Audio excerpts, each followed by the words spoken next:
예, 이번 한 주는 한반도 외교 안보 현안의 향방을 가를 중대 고비가 될 전망입니다. 내일 남북 고위급 회담에 이어서 다음 날 문재인 대통령의 신년 기자회견에선 이 남북 관계와 위안부 문제 등에 대한 구상이 발표될 것으로 보입니다.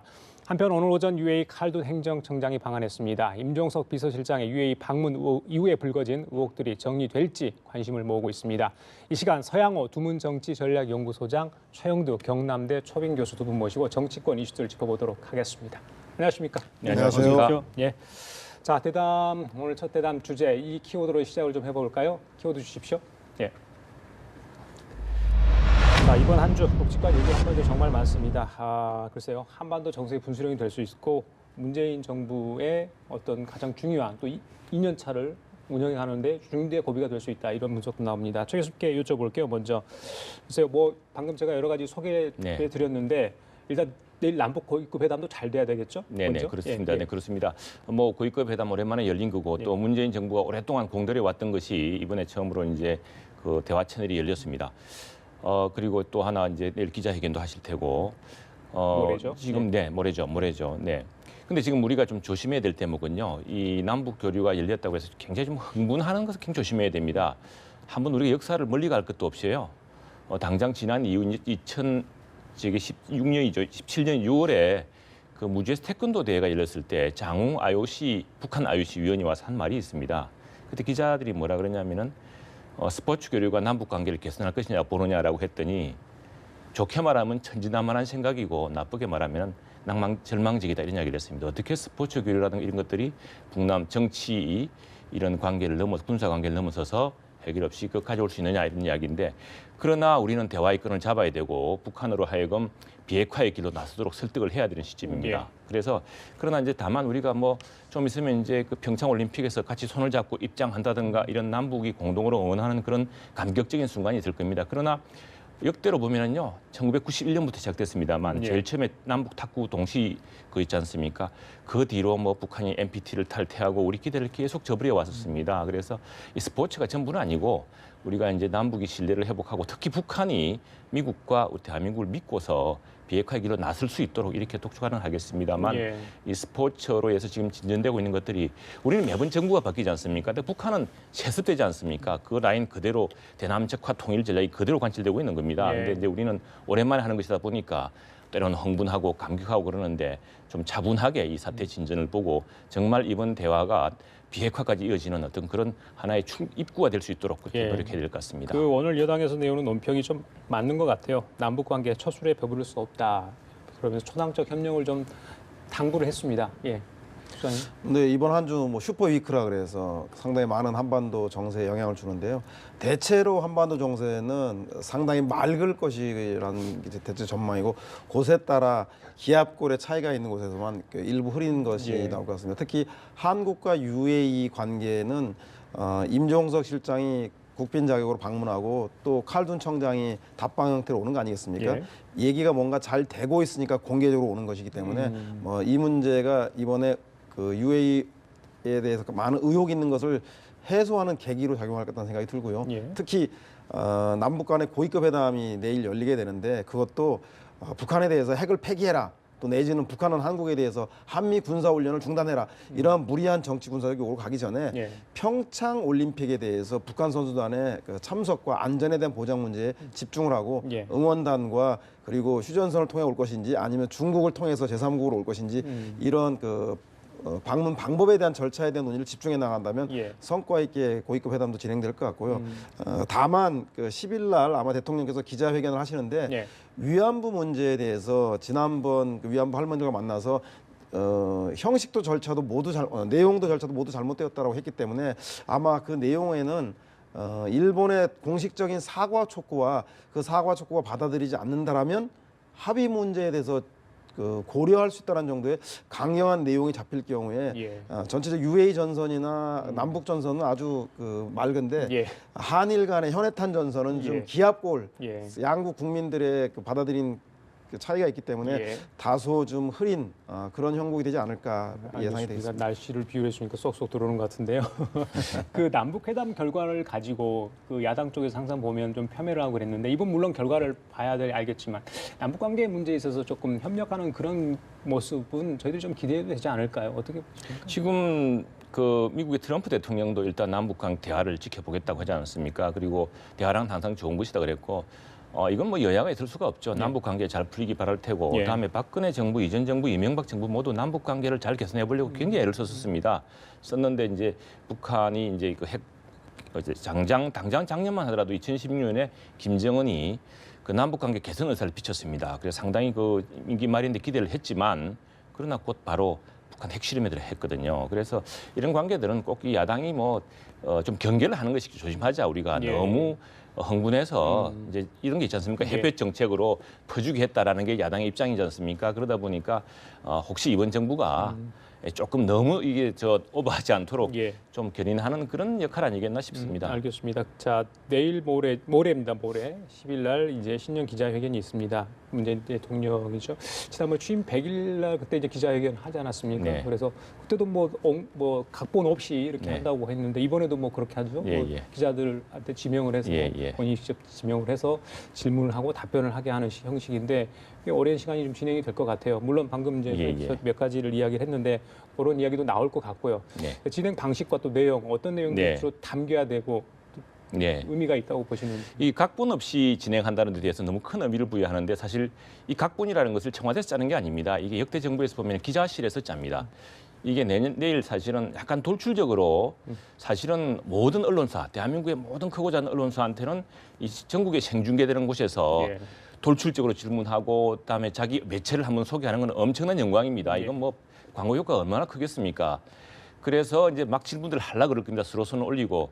근데 국민들의 입장에서는 좀 더 잘 조율되고 좀 더 치밀하고 대통령이 넘어가는 문제를 다시 한번 더 팔로우해주고 사실은 역대 정부 기자실에서 청와대 기자들이 굉장히 우수한 인재들입니다. 이분들이 모여서 서로 짜는 게 아니고요. 그 양보 없습니다. 전부 자기 언론사 중심으로 가려고 그러는데 대신에 이번에는 신문 하나, 그렇죠. 그러면 신문 하나도 그 논조별로 이쪽 신문 하나, 예, 신문 예, 하나, 그다음에 예. 방송은 종편 하나, 또 지상파 하나, 또 그런 뉴스 채널 조율은 좀 하나, 필요하겠네요. 그렇게 해서 예. 이제 하면은 질문도 서로 조율을 합니다. 이게 예. 청와대 짜는 게 아니거든요. 그래서 이 각본 없다는 게 때로는 막 이게 두서없이 정말 그런 의미는 국민들이 아니고요. 궁금해하는 것이 안 나오고 엉뚱한 뭐 이럴 수도 있습니다. 그런데 그래서 대통령이 내일 무슨 메시지를 이야기할지는 이 각본이 없어가지고 어떻게 될지 모르겠는데 저는 예. 다만 좀 바라고 싶은 것은 굉장히 이번에 경제가 쉽지가 않습니다. 이 우리 지표는 좋습니다만 이게 주로 반도체하고 몇 개 업종에 국한되고 이게 고용 창출과 별로 연관이 안 돼 있습니다. 그래서 청와대 그 일자리 상황판에서 참고하는 13개 업종 중에 지금 7개 업종이 아주 나쁘다는 거거든요. 이게 주로 예. 고용과 관계되어 있는 것입니다. 그런데 이 최저임금제 실시가 7월 1일 했는데 우수 예. 일정도 크거든요. 그래서 이런 정말 그리고 청년 실업 문제도 이번에 또 악화된다고 합니다. 예, 예. 이런 문제에 대한 대통령의 정말 그 대책이라든가 전망 그리고 좀 더 국민 통합적인 올해가 대한민국 70주년 아니겠습니까? 예. 국민 통합적인 메시지가 나왔으면 합니다. 알겠습니다. 자, 우리 소장님께서도 직접 언급했는데 다음 대담의 주제는 이걸로 잡아봤습니다. 키워드 보시겠습니다. 예, 드디어 왔습니다. 아랍에미리트 왕세제 최측근이죠. 칼든 UAE 아부다비 행정청장이 오늘 저녁을 타고 도착을 했습니다. 방금 전에요. 이제 정세균 국회의장과 만났죠. 비공개로 진행이 됐고요. 지난해 4월에 이제 정세균 의장이 갔기 때문에 거기에 답방을 한 거 아니겠습니까? 과연 임종석 실장을 만나고 또 문재인 대통령 만날지 아직까지는 뭐 구체적인 일정이 알려지지 않았기 때문에 어떤 내용을 만나고 이제 10일 새벽에 돌아가는 일정입니다. 임종석 실장이 지난번 UAE 방문 이후에 여러 가지 의혹들 또 언론을 통해서 많은 이야기들이 불거지지 않았습니까? 모든 걸 다 잠재울 수 있을지 뭐 국민들도 관심이고요. 청와대도 관심일 텐데 어떻게 소장님은 보십니까? 일단 UAE와 그 한국 정부에서 한쪽은 비서실장, 한쪽은 그 실세 왕세자의 실세인 그 청장이 오는 걸로 보면 예. 정부 간의 대화는 이제 오해가 풀려서 어느 정도 그 타결점을 찾아가는 것 같습니다. 이제 문제는 정치권에서 이것을 어떻게 해석할 것인가의 문제인데 예. 현재 그 야당은 이명박 박근혜 정부에 대한 적폐를 수사하는 과정에서 뒤지는 과정에서 UAE를 자극해서 문제가 생겨서 임종석 비서실장이 급하게 특사로 UAE를 방문한 거 아니냐. 예. 따라서 정치 보복성 적폐 수사에 대해서 적폐 조사에 대해서 중단하고 진실을 밝혀라. 안 그러면 국정조사까지 하겠다라고 주장하고 있는 거고 정부 여당은 이에 대해서 일정하게 이명박 정부와 박근혜 정부 시절에 뭔가 이면 계약이 있는 거 아니냐. 그리고 무리한 이면 계약을 해주다 보니까 문재인 정부가 이걸 이행하는 과정에서 무리가 있어서 이런 UAE에 불만이 있었다라고 서로 상반된 내용의 그 정보들을 흘려가고 있습니다. 그래서 예. 제가 볼 때는 이런 의혹들이 예. 한쪽은 국민 알 권리 차원에서 필요하다, 또 한쪽은 국익 차원에서 자제돼야 한다는 두 가지 상반된 입장이 충돌하고 있는 것 같습니다. 예. 저는 뭐 어느 것도 소홀할 수 없기 때문에 예. 차제에 국회 운영이라든가 정보위원회에서 국익과 알 권리 차원의 비공개로서의 최소한의 정보를 공유한 다음에 이것이 정말로 국정조사로까지 가야 될 사안인지 아닌지에 대해서 아니면 국익을 위해서 일정한 시간 동안에 비공개로 두는 것이 더 훨씬 낫다고 판단할지에 대해서 예. 지금 정치권의 합의가 좀 필요한 거 아닌가. 알겠습니다. UAE와 한국 정부는 이 얘기가 좀 잘 되고 있는 것 같다. 그것이 현재 칼든 청장의 답방으로 나타났다라고 생각이 듭니다. 예, 자 그러면 야당 쪽 얘기 좀 들어보고 갈까요? 특히 자유한국당 얘기 좀 귀를 기울여 좀 들어주십시오. 예, 들려주십시오. 칼든 청장의 방안은 이 정부가 일으킨 애교 참사가 수습 모드로 접어들었다는 좋은 뉴스임에는 확실합니다. 이제부터는 사태의 본질로 다시 되돌아와야 합니다. 정치 보복하다가 애교 참사를 일으키고 국정 운영에 실패를 듣고자 온갖 저열한 물타기로 사건의 본질을 흐려놓고 언론의 취재 방향을 조정하고 국민의 눈을 가려놓았습니다. 칼든 청장이 임종석 실장을 면담한다고 하니 국회 운영위원회에 임종석 실장을 출석시켜 임 실장의 설명을 직접 듣겠습니다. 우리는 진실을 모릅니다. 국정은 특히 UAE 관련 사안은 대통령의 전인물도 여당의 전인물도 될 수 없습니다. 국민 모두가 알아야 하고 국민 모두가 거기에 대해서 대안을 제시할 수 있어야 된다고 생각합니다. 어떤 형태로든지 이 점에 대한 진상은 국민들이 알아야 된다. 국정조사 여부는 그때 가서 판단하도록 하겠습니다. 예, 조 교수님 일단 소장님 얘기는 국민들이 알아야 된다. 뭐 네. 거기에는 국회도 뭐 알아야 되지만 네, 네. 국민들도 알아야 된다는 것 같은 또 공감대가 있는 것 같고요. 네, 네. 김성태 원내대표가 굉장히 강하게 이 문제를 제기하지 않았습니까? 네. 좀 더 결이 좀 달라졌다 이런 지적도 나오는데 네, 네, 그렇습니다. 오늘 정세균 의장이 그 방문했을 때 칼든 청장 만났을 때 네. 동석을 요청했는데 이게 받아들여졌는지 모르겠어요. 일단 비공개로 진행이 됐기 때문에 저희들이 좀 확인을 할 필요가 있지 않나 싶고요. 자 어떻게 보십니까 이 상황에 대해서는 전반적으로? 그 청와대가 처음부터 좀 잘 풀었으면 좋았을 문제를 자꾸 이제 이렇게 엉뚱한 이야기가 삐져나오고 계속 말이 커지지 않았습니까? 근데 결과적으로 보자면 오늘 칼든 행정처장 즉 아랍에미레이트 이쪽에서 와서 이 문제를 해결하는 그런 형식이 되었습니다. 그리고 예. 굉장히 형식도 좋은 것 같습니다. 왜냐하면 이게 뭐 정부 관계자부터 먼저 만났으면 또 무슨 꿍꿍이냐 이랬을 텐데 국회를 바로 가서 국회의장과 함께 여야 대표를 만나서 비공개로 여기에 대한 그러니까 우리 아마 이런 불신의 상황에서는 왜냐하면 청와대 말이 계속 달라졌기 때문에 불신의 상황에서는 특히 야당 쪽에서는 정부 쪽에서 먼저 무슨 해명을 하더라도 쉽게 믿으려고 하지 않았을 겁니다. 그런데 또한 당사자에 있던 UAE의 실력자가 와서 그 이런저런 상황 때문에 했다고 한다면은 예. 상당히 그 신뢰를 회복하고 이 문제가 어떤 국익과 어떻게 관계되는지를 이제 푸는 좋은 해법이 될 것 같습니다. 예. 그리고 또 보면은 지금 드러난 여러 가지 과정을 보면은 뭔가 군사 협력 문제를 둘러싼 형식과 이 문제에 대한 것 같습니다. 근데 이걸 다 공개할 수 있느냐? 공개할 수 없죠. 외교 협상을 모두 공개를 하면은 상대국에서 우리랑 협상을 하려고 하겠습니까? 그리고 모든 정부가 국익을 위해서 저는 이랬다고 생각을 합니다. 네. 이 당시에 보면은 프랑스가 지금 원전을 따려고 당시에 해구산까지 제공하겠다고 했다고 하는 거거든요. 그리고 군사 원조와 뭐 군사 뭐 등등 지금 여러 추측이 나옵니다만 예. 아마 이쪽 그 왕실에서도 끌어하려는 이런 문제도 있을 테고 예. 또 종전에 아랍 국가들이 북한으로부터 이런 군사 지원과 무기 수입을 해왔습니다. 그래서 이게 우리가 일방적으로 보는 것과 달리 중동 국가의 외교 관계에서는 특수성이 또 있는 것이고 예. 이게 우리 국익과 연관된 것이기 때문에 이번에 칼든 청장의 방문을 계기로 예. 여야가 비공개리에 일단 정확히 UA 쪽 이야기를 듣고서 예. 그다음에 정부 쪽의 이야기를 좀 책임 있게 듣는 그런 절차를 밟아 나갔으면 좋겠습니다. 알겠습니다. 자, 각 당 얘기 좀 하고 저희들 마치도록 할까요? 자, 먼저 자유한국당 얘기 좀 하겠습니다. 홍준표 대표가요, 오늘 대구에서 다음 총선에 대구에 출마하지 않겠다 이렇게 이야기를 했습니다. 이 말한 배경이 있죠, 선생님. 네, 그렇죠. 그 당협위원장 공모에 그 소위 말해서 홍준표 대표가 신청을 하자 일부 친박 의원들과 당내에서 지난번 당무감사에서 탈락한 의원들을 중심으로 해서 예. 너무 보신공천 아니냐. 예. 그 텃밭에 안락하게 하는 것은 스스로 외연 확대를 차단하는 자기중심적 공천이다. 당선 가능성이 높은 곳에 간다. 그렇습니다. 그래서 오히려 수도권이라던가 당선 가능성이 낮은 그 험지의 당대표가 솔선수범해야지 예. 이렇게 꽃길을 가선 되느냐라고 좀 강력하게 반발을 하자 아마 대구에 가서 예. 분위기가 심상치 않은 걸 알고 총선에 출마하지 않으면 될 거 아니냐라고 정확한 오딩을 한번 들어볼까요? 네, 그렇습니다. 예, 저도 좀 봐야 될 것 같습니다. 예, 들려주시죠. 예. 정치를 하면서 내가 대구에서 한번 해보는 게 소원이었습니다. 대구에 내려온다는 게 대구를 근거지로 해서 정치를 하겠다는 뜻이지 대구에 출마하겠다는 뜻은 절대 아닙니다. 내려오더라도 다음 총선 전에 그 지역구는 훌륭한 대구 인재를 모셔다 놓고 출마토록 할 것입니다.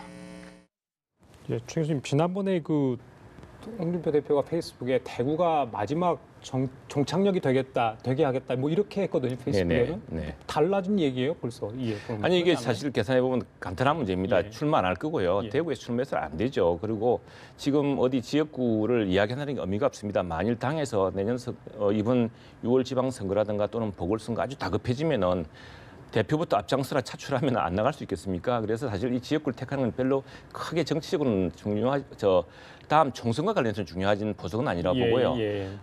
제가 볼 때는 중요한 것은 지금 사실은 자유한국당이 TK에 상당히 큰 비중을 두고 있는 정당이지 않습니까? 그리고 홍준표 대표 본인이 영남고등학교를 나온 사실 뭐 경남 출신이라고 하지만 경남지사를 했지만 자기는 스스로 대구 사람이라고 생각하는 대표입니다. 정치인인데 요지는 뭐냐면은 대통령을 출당시켜서 박근혜 전 대통령, TK가 바로 박근혜 전 대통령의 아성이었지 않습니까?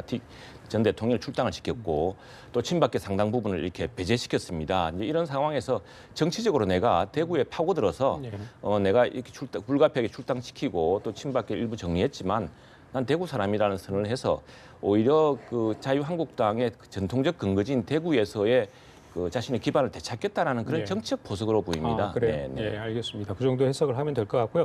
마지막으로 수사님께 이건 여쭤볼게요. 오늘 국민의당과 바른정당 통합 과정에서 여러 가지 또 논란이 되고 있는 부분이 있었습니다. 그중에 가장 눈에 띄는 게 유승민 대표가요. 통합에 대한 최종 결심 아직 못 내렸다. 이런 얘기를 했어요. 뭐 두 가지 의미가 있는 것 같습니다. 네. 첫 번째는 바야흐로 국민의당과 바른정당이 통합이 그 추진위원회를 구성하지 않습니까?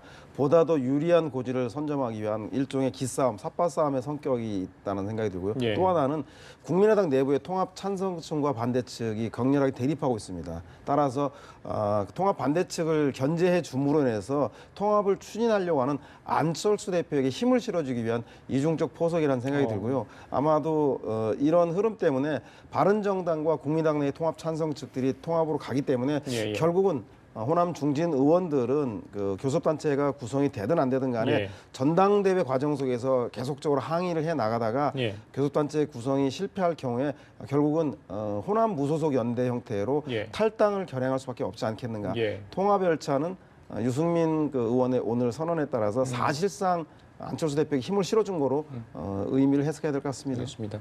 바른정당은 김세현 의원이 나간다고 하죠? 예. 남경필 의원도 통합 반대. 네, 그 상당히 그렇습니다. 특히 남경필 지사. 남경필 지사, 원희룡 지사 모두 여기에 대해서 좀 부정적인데 그 상당히 어려운 상황이죠. 이게 역시 우리나라는 양당 체제 뭐 진영이냐 아니면 지역이냐로 당이 갈라지고 있기 때문에 특히 국민의당이 이게 아주 합당하는 모습이 전폭적으로 이루어지면 좋겠습니다만 그 합당 과정도 지금 상당히 진통을 많이 겪고 있지 않습니까? 이런 과정에서 사실은 그 어느 진영에서 예컨대 원희룡 지사나 남경필 지사나 김세현 의원 같은 경우도 이 보수 정당에서의 그 좀 온건파, 개혁파를 자처하는 포지셔닝이 맞는 것이지 이 어정쩡한 제3당에서 입지를 찾기 참 어렵다고 판단하는 것 같습니다. 예, 예. 네. 그래요. 알겠습니다. 그렇게 좀 정리를 하겠습니다. 지금까지 서양호 두문정치전략연구소장 최영두 경남대 초빙 교수였습니다. 말씀 감사합니다.